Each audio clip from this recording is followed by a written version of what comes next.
No tema de hoje, né? O tema de hoje é um tema impressionante, como eu sempre digo, porque ele é assim, no capítulo 8, né, de Mateus, existe dois episódios, duas cenas impressionantes, né? A tempestade. Então o tema de hoje é a tempestade no mar. Esse é o título, né, do sermão. Do tema de hoje é a tempestade no mar. Só que, por incrível que pareça, existe uma outra cena mais terrível ainda, porque depois que Jesus acalma aquela tempestade, que está em Mateus capítulo 8 e Marcos capítulo 7, capítulo 4, perdão, eu vou ler para vocês aqui. Houve dois homens endemoniados, né?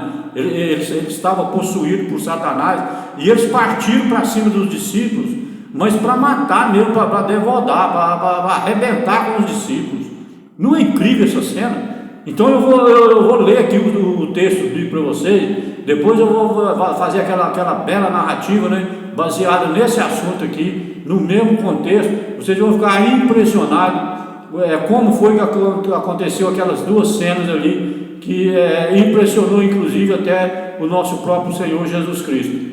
Então eu já vou ler aqui, já vamos para a Bíblia rapidamente, Mateus 28, eu vou ler aqui do 28 até o 34, 28, conferindo aqui, aqui acalma a tempestade, Mateus 23, do 23 até o 28, até o 27 aqui, né? Nós vamos ler aqui, primeiro Jesus acalma uma tempestade, depois nós vamos ler Marcos, né, que fala sobre os dois homens endemoniados.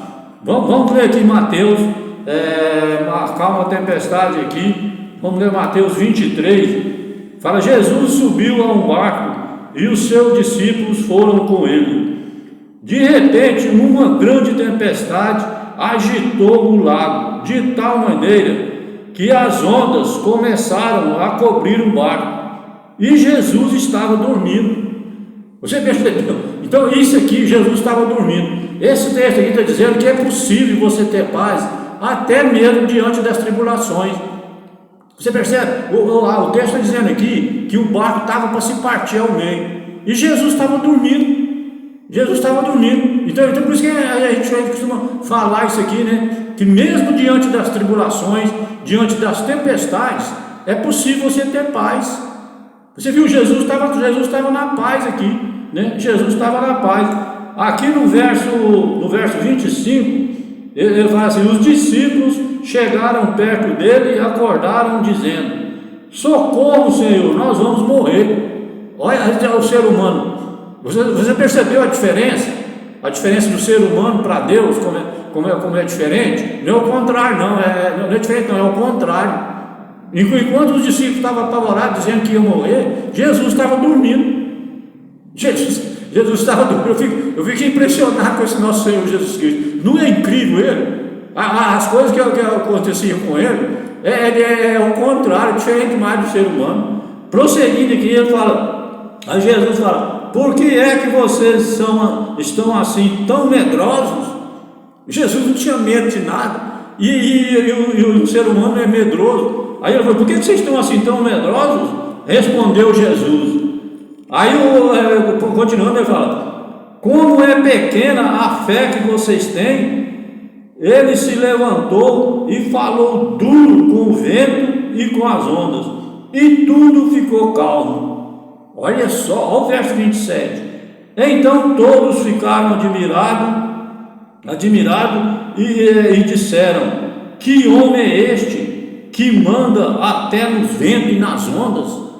Então, quer dizer, eles sabiam, os discípulos sabiam que Jesus não era uma pessoa normal. Ele não era uma pessoa normal. Porque eles falaram assim: que homem é esse, né, que manda até no vento e nas ondas? Eu vou ver se eu consigo ler Marcos aqui. Marcos capítulo 4, logo em seguida, depois que eu ler Mateus 28, eu vou ler Marcos para você ficar impressionado. Jesus falou assim com o mar, né? Jesus falou com as ondas, né? E com o vento, ele falou assim para eles: silêncio, fique quieto.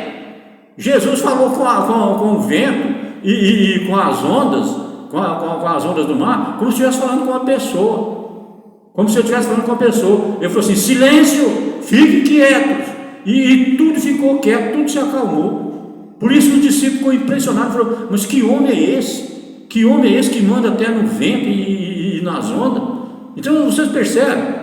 Eu não sei porque que eles não entendiam muito bem Jesus, porque eles sabiam que não era uma pessoa, um ser normal. Não é incrível? Agora vamos ver a cena aqui. Essa cena do demoniado aqui, eu quero ler em Marcos.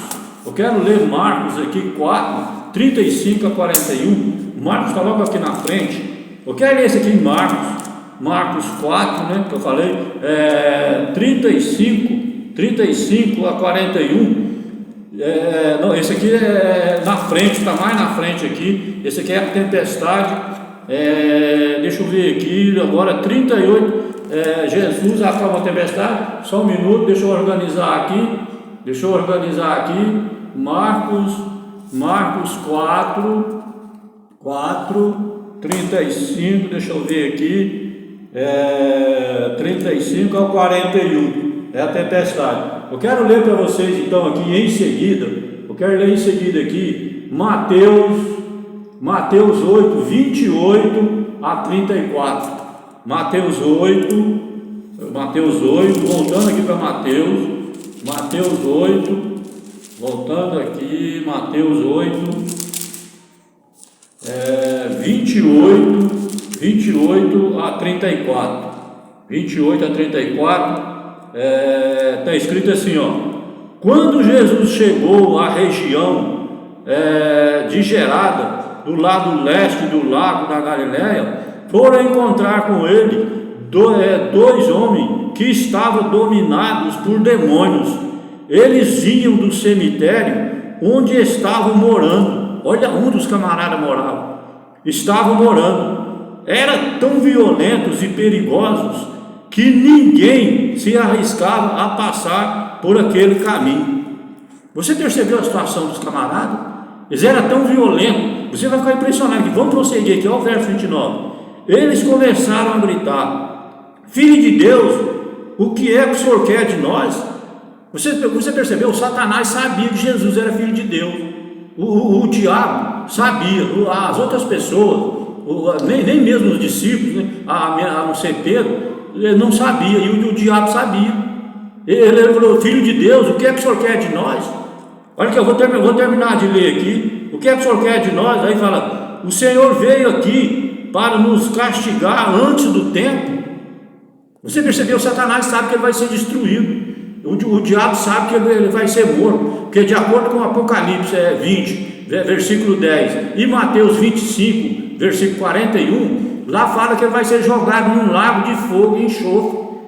E você viu o que? E ele sabe disso. Você viu o que ele falou aqui? Porque o Senhor veio aqui para nos castigar antes do tempo. Então quer dizer, ele está ciente. O demônio, o diabo, ele está sabendo, ele está ciente de que ele vai ser destruído. E provavelmente ele já sabe até como é que vai ser, né? Vai ser dentro de um lago de fogo e enxofre. Não é só fogo, é fogo misturado com enxofre. Assim como caiu lá em Sodoma e Gomorra, que derreteu aquelas duas cidades. Gênesis capítulo 19, né? Muitos, a maioria dos nossos cristãos conhecem essa passagem.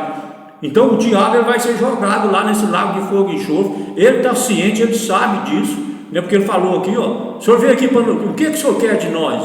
O Senhor veio aqui antecipadamente, antes do tempo, para destruir nós? Não está na hora não.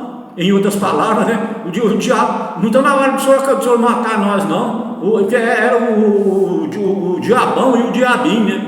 Era Lúcio, Satanás, o chefe, com os seus anjos. Com seus anjos caídos. É o que está bravo. Vou continuar lendo aqui. Aí ele fala assim, ó o verso 30. Acontece que perto dali estavam muitos porcos comendo. E os demônios pediram a Jesus com insistência: se o Senhor vai nos expulsar, nos mande entrar naqueles porcos. Verso 32. Pois vão. Olha o que é que Jesus. Pois vão, disse Jesus.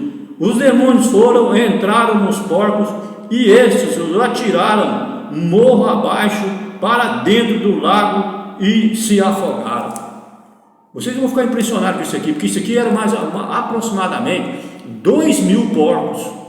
Era mais aproximadamente a narrativa aqui. A gente vai dar mais detalhes sobre esse assunto aí. Então era 2.000 porcos aproximadamente. Agora você imagina que quantidade de carne, né? Jesus não fez questão de desperdiçar milhares de toneladas de carne.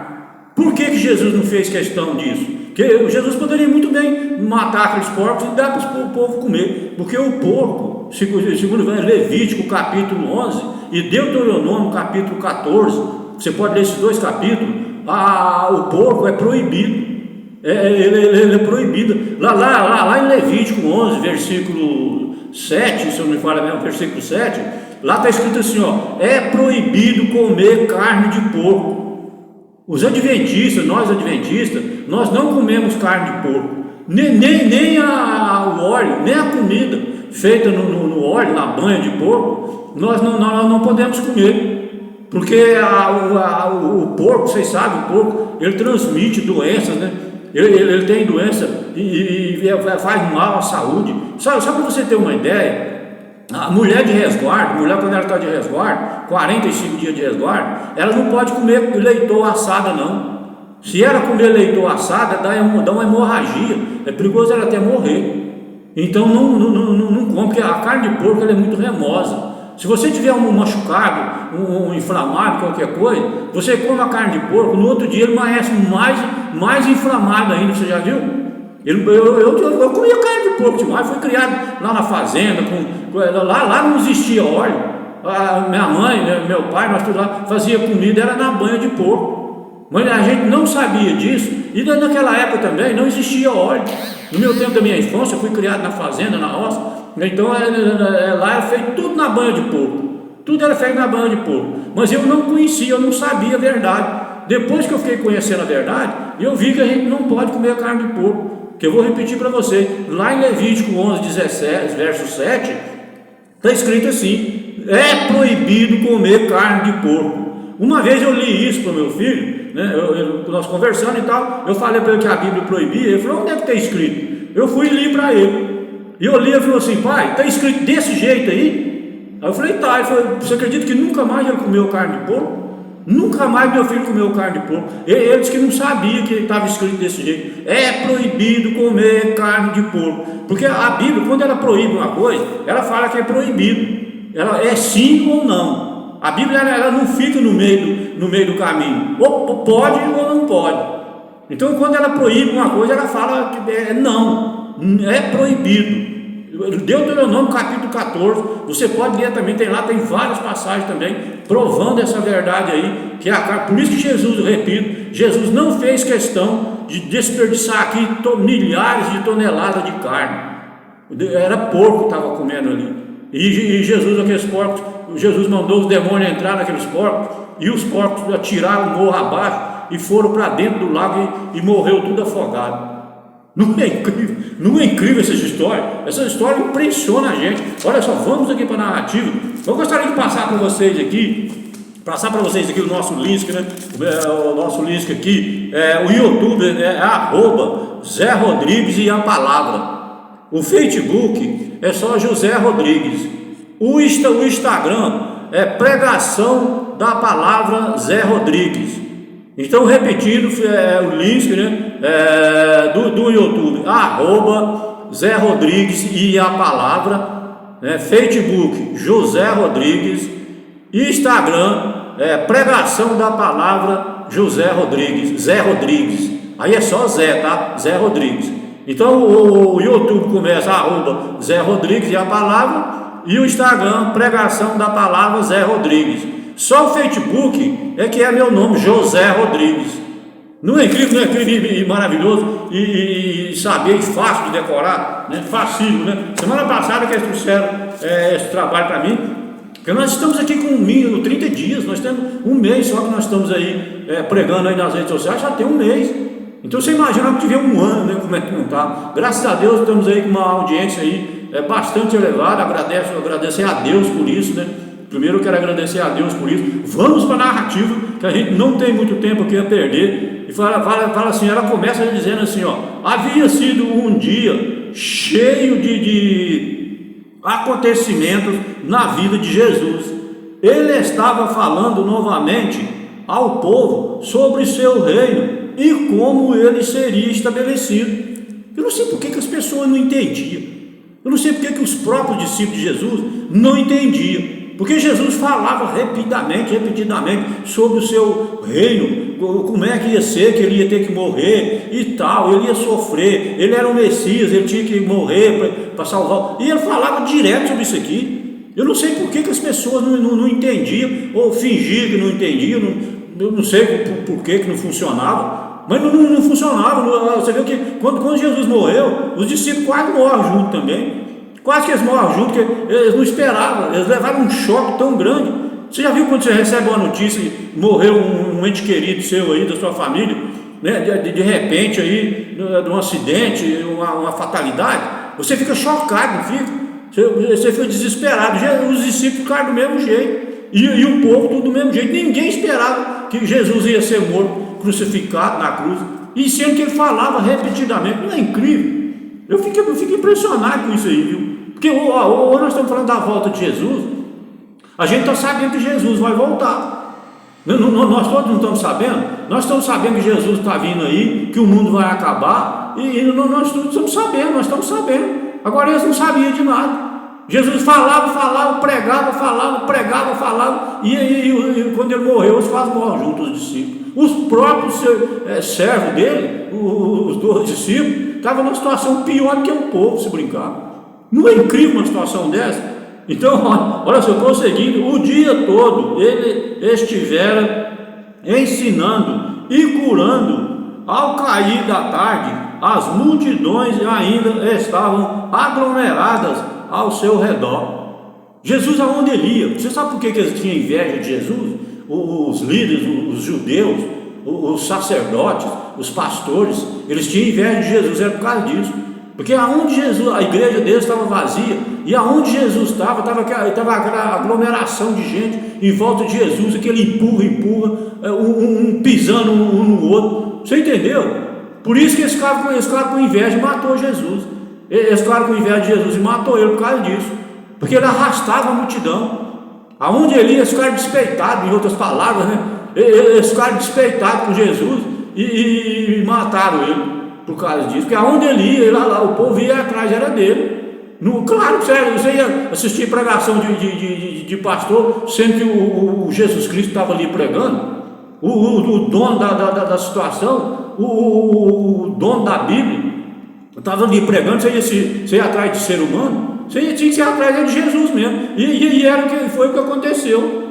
Não é incrível isso aqui? Ele fala, quase nem parado para cimentar, os descansar um pouco. A crítica perversa e as calúnias tornavam o seu trabalho muito mais árduo e fadigado. Você viu coisa incrível? Aonde Jesus ia, eles iam atrás, criticando. Tinha aquele povo que ia para ver a pregação, né, de Jesus, e tinha os judeus, aqueles líderes, eles iam atrás de Jesus, criticando. Você viu aqui? As críticas tornavam o trabalho dele muito mais árduo por causa disso. Porque eles iam atrás, esse homem não sabe nada, esse homem é analfabeto, esse homem é mentiroso, esse homem está enganando vocês. E eles iam atrás falando. Você viu o que está escrito aqui, ó?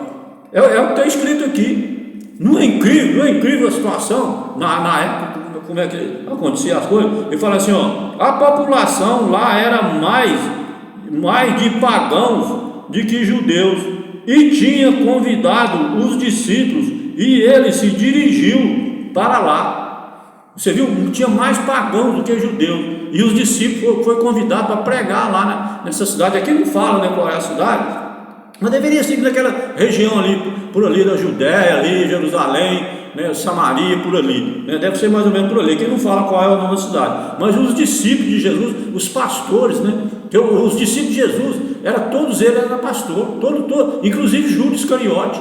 Todos eles eram pastores, eles pregavam como pastores.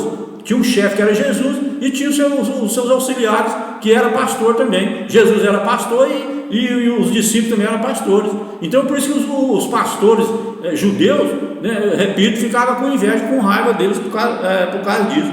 Ele fala: afastaram-se rapidamente da praia, mas não partiram sozinhos. Está vendo? O povo ia atrás. Havia outros barcos de pesca ali por perto, ali na praia, os quais rapidamente se encheram de gente que seguiram Jesus. Jesus, às vezes, é que Jesus queria descansar, Jesus queria dar um tempo, queria dar uma relaxada como ser humano, né? Mas não tinha como, não havia como. Aonde ele ia, o povo ia atrás dele. Não é impressionante um pastor desse jeito? Você já ouviu falar de algum padre, algum pastor, algum líder espiritual desse jeito? As pessoas iam atrás dele desse jeito? E eu nunca vi falar e nunca vai ver falar nada, né, sobre isso aí, porque Jesus é incrível. Jesus era simplesmente incrível. Eu estou aqui para falar de Jesus. Eu sempre falo, eu fui convidado, eu fui chamado para falar de Jesus para as pessoas. Nós precisamos falar de Jesus para as pessoas, porque Ele está vindo aí. Ele está vindo aí e as pessoas têm que estar sabendo. As pessoas têm que estar sabendo. Porque você vai falar: não, mas ninguém não falava nada do Senhor. Vai acontecer do mesmo jeito da outra vez, né, do Messias.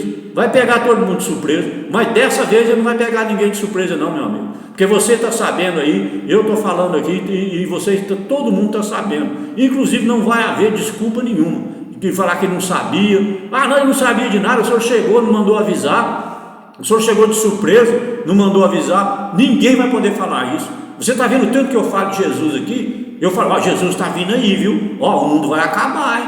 Vocês estão sabendo? Você já viu tanto que eu falo aqui? Então como é que as pessoas vão reclamar? Não tem escapatória, não tem escapatória não, você entendeu? Todo mundo sabendo, está ciente, né? Acredite quem quiser ou duvide quem quiser, mas que está sabendo, todo mundo está sabendo. Ao anoitecer havia sido calmo e agradável, e uma sensação de tranquilidade era sentida por todo o lago.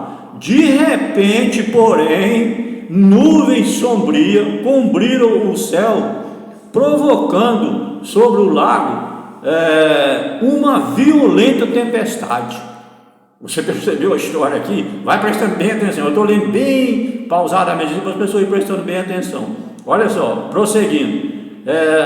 Aqueles pescadores haviam passado a vida no lago e não tinha nenhum valor suas experiências naquele momento. O barco estava afundando e Jesus era a sua única esperança. Você já viu o nosso barco hoje? Nosso barco hoje está afundando, você já viu? Nosso barco está afundando, o planeta Terra está afundando. Você já viu falar isso aí? Nós estamos indo de mal a pior. Qual é a nossa esperança?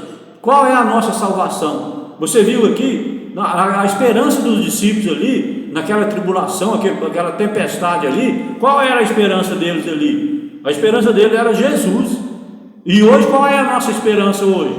Será que é diferente? Será que a esperança nossa é que o Lula vai vir aqui trazer dinheiro para nós, que o Lula vai dar emprego para todo mundo, que o Lula vai encher a nossa panela de comida, que o Lula vai lá na farmácia com a nossa receita comprar o nosso remédio? Será que a nossa esperança é essa?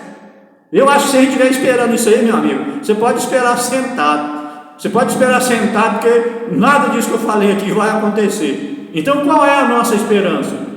A nossa esperança é de que um dia Jesus venha acabar com isso aqui, tirar nós daqui, levar nós para outro mundo sem pecado, sem violência, sem maldade, sem pobreza, né? Lá vai ser todo mundo rico, espiritualmente, fisicamente, cheio de saúde, em outro mundo. A esperança nossa é sair daqui. Nós temos que ter esperança em Jesus, é sair desse mundo. Nós precisamos sair desse mundo. Lá em 1 João, capítulo 2, versículo 15 e 16, lá o apóstolo João, ele fala que quem ama esse mundo não é de Deus, não é filho de Deus. Você não pode gostar de nada desse mundo, porque esse mundo vai acabar, não vai ficar nada aqui. Você tem que gostar da Nova Jerusalém. é o outro mundo que vai vir. De vez em quando eu toco um hino aqui, uma música aqui, você já viu? Jerusalém, é para lá que nós vamos. A nossa esperança é ir para lá. Aqui é passageiro, aqui você é estrangeiro e eu também sou estrangeiro aqui. Aqui é só um teste para você ir para lá. A vida nossa aqui, se você viver 100 anos, 200 anos, que ninguém vive isso tudo, né? Você viver 30, 40, 50, não interessa quantos anos você viver, aqui é só uma prova, só um teste, repito, para o céu. Aqui é um teste para o céu. Você não tem nada aqui. Quando você morre, prova isso, né? Que você não tem nada, que você morre, vai embora, não leva nada. Não é verdade? Então ninguém tem nada aqui. Eu não tenho nada, ninguém que está, todo mundo que está ouvindo aí, ninguém tem nada aqui. Eu repito, você está aqui só para passar por aqui uma prova, eu repito. Uma prova para o céu. O mundo, esse mundo aqui de pecado, é só para isso. Mas o nosso futuro, a nossa esperança está em Jesus, e que Ele vai nos levar para lá, para esse lugar lindo e maravilhoso, uma cidade toda de ouro. Eu desafio você a ler o Apocalipse capítulo 21 e capítulo 22, é os dois capítulos, os dois últimos capítulos da Bíblia, né? Apocalipse 20, capítulo 21 e capítulo 22, para você ver para onde a gente vai, para onde nós vamos morar e que jeito que é o lugar lá, como é que é o lugar lá. É uma cidade toda de ouro, uma cidade toda de ouro. Lê lá, eu não tenho tempo para falar muito sobre isso aqui, eu tenho que avançar aqui na narrativa, né? Fala, aqueles pecadores haviam passado, não, isso aqui eu já li no lago, né? E não tinha nenhum valor a experiência deles, não adiantava nada.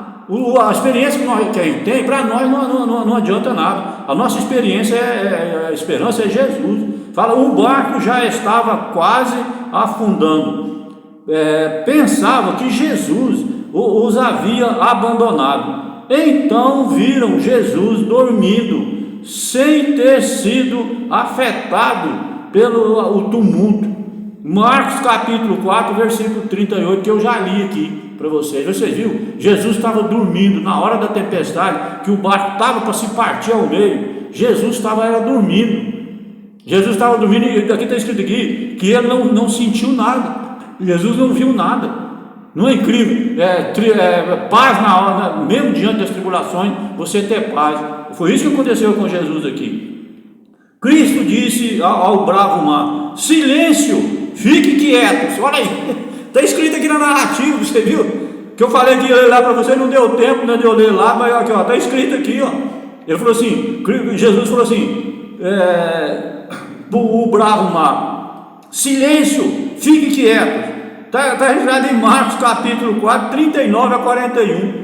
Ele fala, ele fala assim, por que tendes medo e não fé? Ele fala para os discípulos, por que vocês estão com medo e não têm fé? Jesus falou aqui, os discípulos emudeceram, então disseram, que este homem quem é esse homem que manda até no vento e nas ondas? E eles obedecem. Ele está escrito aqui, ó, no final ele fala, e eles obedecem. Jesus falava com o mar e com a água e com o vento, como se estivesse falando com uma pessoa, falando com uma criança, um menino. Menino, fica quieto. Você já viu como é que a gente fala com a criança? Menino, fica quieto. Não é assim que a gente fala? Jesus falou com o mar e com os ventos, do mesmo jeito que uma mãe, um pai fala com a criança. Menino, fica quieto. E aqui está escrito que eles obedeceram. O vento e as ondas obedeceram Jesus.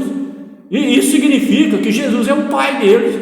Porque mãe não é, porque ele é o sexo masculino. Então Jesus é o pai do mar, o pai do vento, né? É o pai de tudo, e óbvio, é claro que é, que ele foi o criador, né? Ele que criou tudo aqui, foi Jesus. Jesus é nosso Deus criador e redentor. Jesus é tudo para nós. Você viu aqui, Cristo confiava no poder de seu Pai. Olha só o que está escrito aqui. Cristo confiava no poder de seu Pai. Quem impôs o silêncio à tempestade foi o poder de Deus. Você viu que Jesus, ele era um ser humano, você lembra? Ele estava falando ali como um ser humano, mas quem estava por trás de tudo isso? Quem é que estava lá no céu, sentado lá até hoje, sentado no seu trono lá, que segundo o Tiago, diz que ele não muda nem de posição? É o Jeová, o Deus Pai Todo-Poderoso. Você viu o que está escrito aqui? quem trabalhou e fez toda aquela obra ali foi o Pai que estava lá no céu. Jesus só pediu, mas tudo que Jesus fazia com fé, acreditando que ele ia trabalhar, ia fazer a obra, ajudando Jesus aqui. E isso significa que qualquer um de nós poderemos fazer isso. Você já viu lá em Tiago capítulo 5, se eu me falha a memória, capítulo 5, Elias ele orou e fechou o céu durante 3 anos e meio. O profeta Elias, o grande profeta Elias, fechou o céu, ficou sem chover 3 anos e meio. Depois lá está escrito que ele orou e a chuva voltou. E aí o Tiago, né, o profeta Tiago, ele fala, e Elias era um ser humano. Eu estou lendo a Bíblia decorada para vocês, lá está escrito desse jeito. O Elias era um ser humano e fechou o céu e não choveu. 3 anos e meio, não foi 3 dias não, 3 anos e meio não choveu. Elias não deixou chover. Depois Elias, está escrito lá que Elias orou e choveu. Você percebe a fé? Por que a gente não consegue fazer nada? Porque a gente não tem fé. A fé nossa, segundo o próprio Jesus, Mateus capítulo 11, esqueci agora o versículo, ele fala que a nossa fé é menor do que um grão de mostarda, ou seja, do tamanho de um grão de mostarda. Você já viu o tamanho de um grão de mostarda?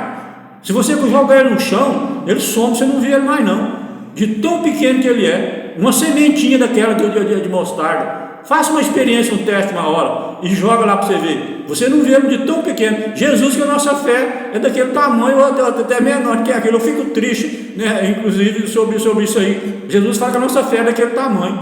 Não é incrível? Não é incrível isso aí? Então é o poder de Deus que estava operando ali, né?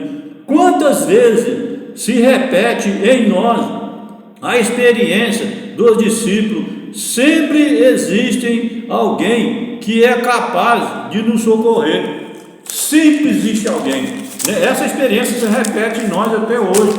Jesus está lá no céu, pode socorrer nós a hora que a gente quiser. Ele está pronto para socorrer. Prosseguindo aqui, ele fala: o pecado destruiu nossa paz, mas em seu amor o coração encontra paz. Justificado, pois, mediante a fé, temos paz com Deus por meio de nosso Senhor Jesus Cristo. Está em Romanos capítulo 5, versículo 1. Agora nós vamos mudar aqui, nós vamos mudar um pouco o tema aqui, o ritmo aqui. Nós vamos entrar agora na parte dos homens endemoniados. Nós já estamos com 38 minutos já de pregação, nós precisamos avançar bastante aqui para a gente chegar até lá no final. Vamos entrar nessa parte aqui, ó. Depois do que? Depois da cena da tempestade. Então a cena da tempestade ficou, aí agora entra aqui a parte dos homens endemoniados. Ele fala: depois viram uma cena mais terrível ainda, entre os sepulcros, 2 loucos, olha aí, 2 loucos avançaram sobre eles, como se quisessem destruí-los. Eles aqui são os discípulos de Jesus. Carregavam carregavam presos ao corpo pedaços das correntes que haviam rompido para escapar da prisão. Eles tinham escapado da prisão, eles estavam amarrados com correntes, e eles arrebentaram as correntes e carregavam os pedaços. É isso que o texto está falando para nós aqui, é isso aí. Eles estavam amarrados com correntes, eles quebraram as correntes, arrebentaram as correntes, e estavam com um pedaço de corrente amarrado pelo corpo, de tão perigoso que os homens eram. Olha aí, ó. E com autoridade Cristo ordenou aos espíritos imundos que saíssem deles, e que tenham contigo Jesus, Filho de Deus Altíssimo. Mais uma vez aqui os demônios falam: o que tem eu contigo, Filho do Deus Altíssimo? Então ele sabe que Jesus era Filho de Deus, do Deus Altíssimo. Aqui ele falou aqui, é Filho do Deus Altíssimo. Então Jesus sabia tudo sobre Jesus, os demônios. Tem uma passagem na Bíblia que Jesus, quando eles falaram isso aqui para Jesus mandou eles calar a boca. Jesus falou: cala a boca, porque Jesus não queria que eles falassem, não, você entendeu? Jesus não queria que eles falassem quem ele era, não, porque ele sabia tudo sobre Jesus, né? E para eles não falar, não. Jesus mandou eles calar a boca. É porque não dá tempo de eu ler aqui, mas Jesus falou, dessa hora eu falei aqui, cale a boca. Jesus falou para eles, não dá tempo de eu ler aqui o texto para vocês agora, devido ao nosso tempo, né? Aí, prosseguindo aqui, fala: Jesus perguntou: qual é o teu nome? Aí ele respondeu: o meu nome é multidão, porque somos muitos. Está registrado em Marcos capítulo 5, verso 9. Você percebeu aqui? Ele falou: meu nome é multidão, porque nós somos muitos. Tem demônio, tem diabo espalhado para tudo quanto é parte que você imaginar aí. Porque de milhares e milhares, milhões e milhões de anjos, né, que tinha lá no céu, de 3, um virou demônio. Cada 3 anjos lá no céu, um virou diabo.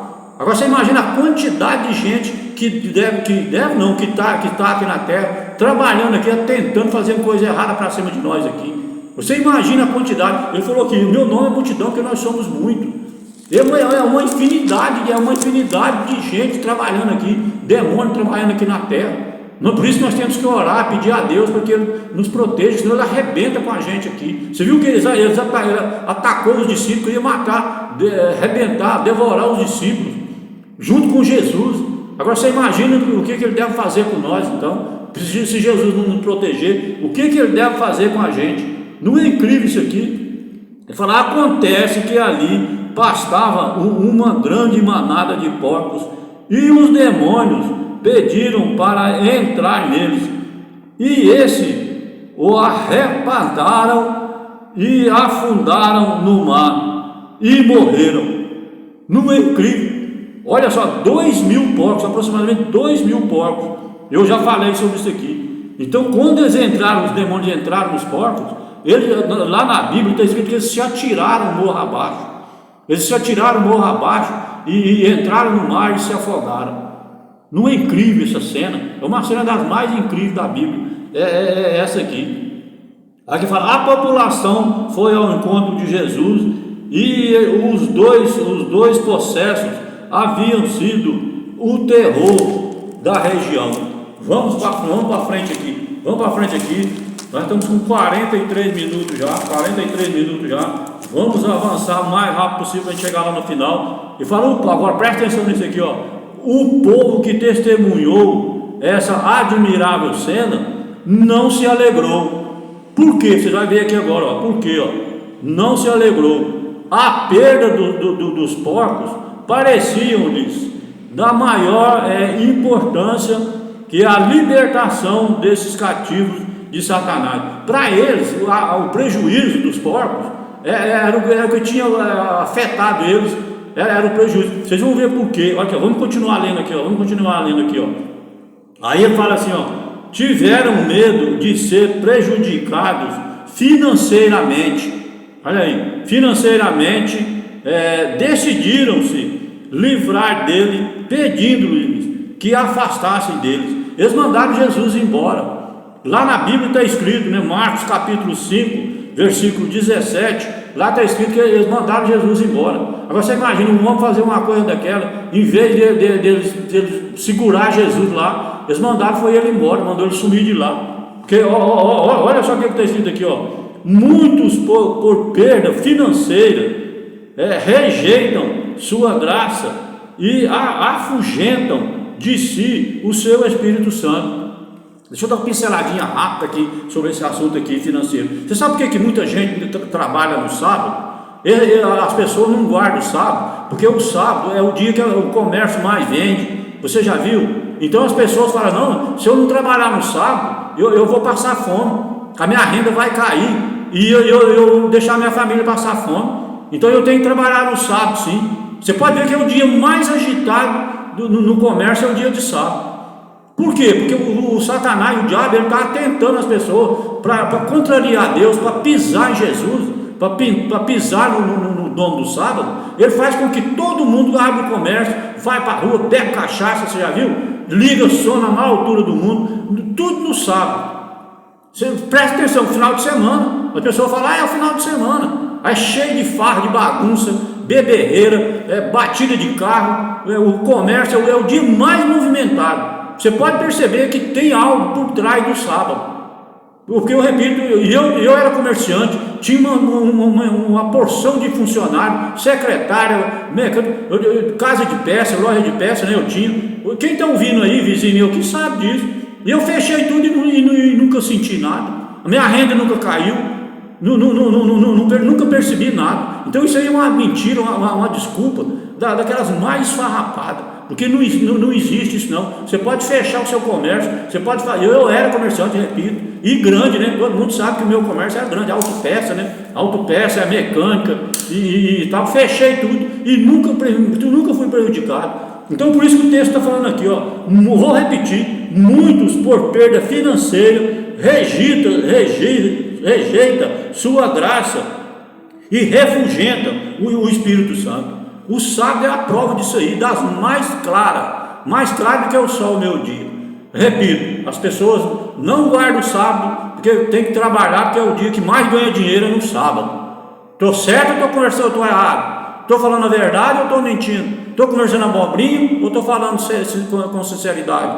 Não é isso na prática que acontece, meu amigo, meu irmão? Fala sério aí. Vamos prosseguir aqui, ó. Aqueles homens se ajoelharam aos seus pés e suplicaram que os deixasse estar sempre ao teu lado. Jesus, porém, mandou que eles fossem para casa e contassem que grande coisas o Senhor havia feito por eles.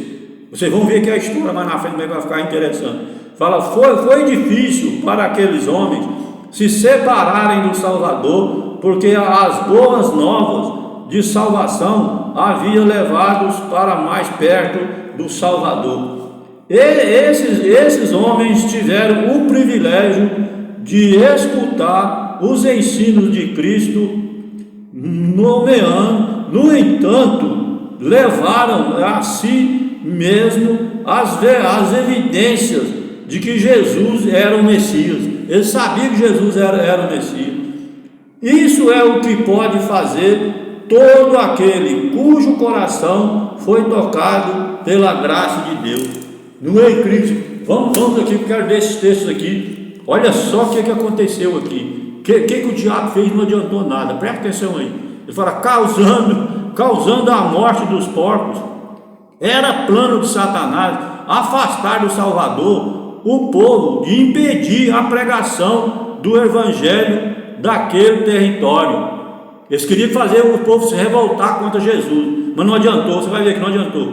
Embora o próprio Salvador tivesse ido embora, os homens curados permaneceram como testemunha de seu poder. Você viu, não adiantou nada o diabo fazer Jesus embora, porque os homens ficou pregando o evangelho. Olha aqui, ó. Eles se tornaram mensageiros do Filho de Deus. As pessoas se maravilhavam ao ouvir as admiráveis notícias. Abriu-se naquela região uma porta do Evangelho. Você viu que não adianta o diabo querer atrapalhar, não atrapalha nada. Você viu aqui? Ele fala, toda a região circunvizinha escutaram a mensagem de salvação. O próprio poder dos demônios está sob o domínio do nosso Salvador, e a atuação do mal é anulada para o bem. Ou seja, Deus ele transforma a maldição em bênção. É isso que o texto está dizendo aqui, ó. Às vezes acontece uma maldição com você, Deus pega e transforma aquilo em bênção. Não é incrível isso aqui? E fala, a influência de Satanás é perturbar os sentidos, dominar a mente para o mal, incitar a violência e o crime. Essa é a profissão de Satanás, é essa: insultar a violência e o crime. Sempre as pessoas rejeitam o convite do Salvador, estão se entregando a Satanás em todas as áreas da vida, no lugar, nos negócios e mesmo na igreja. Há muitos fazendo assim hoje em dia. O povo não mudou, o povo continua do mesmo jeito. Vamos ver se a gente consegue chegar ao final aqui. Vamos chegar ao final aqui, nosso tempo já está praticamente esgotado. Vamos ver se a gente chega ao final aqui. Fala, é por isso que a violência e o crime têm se alastrado na terra. É verdade isso aqui ou não? Fala a verdade, fala sério, fala a verdade aí. Por meio de suas sedutoras tentações, o maligno conduz os seres humanos a males cada vez piores, até que o resultado seja a depravação e a ruína. A única garantia contra seu poder está na presença de Deus. Diante dos seres humanos e dos santos anjos, foi revelado como o inimigo destruidor da humanidade e Cristo como seu amigo e libertador. Enquanto um destrói, o outro constrói. Você viu que esse é o que o texto está querendo dizer. Ele edificará as pessoas para a glória de Deus nos aspectos físico, mental e espiritual. Deus não nos tem dado o espírito de covardia, mas do poder, do amor e de moderação. 2 Timóteo capítulo 1, versículo 7. Ele nos chamou para alcançarmos a glória, o caráter do nosso Senhor Jesus Cristo. 2 Timóteo capítulo 2, versículo 14. Chamou-nos para ser conforme a imagem de seu Filho. Romanos capítulo 8, versículo 29. Quão grande coisa do Senhor se fez, e como teve misericórdia de ti. Marcos capítulo 5, versículo 19. Não é incrível? Eu dei uma aceleradinha aqui para a gente chegar ao final. Já encerramos aqui, estamos chegando, nosso tempo já está limitado, estamos com 52 minutos de pregação. Eu quero agradecer a todos, prometendo estar aqui no próximo final de semana, fielmente, sempre às 18 horas, sexta, sábado e domingo. Que a graça e a paz do nosso Senhor Jesus Cristo esteja com todos nós, que assim seja para sempre. Amém.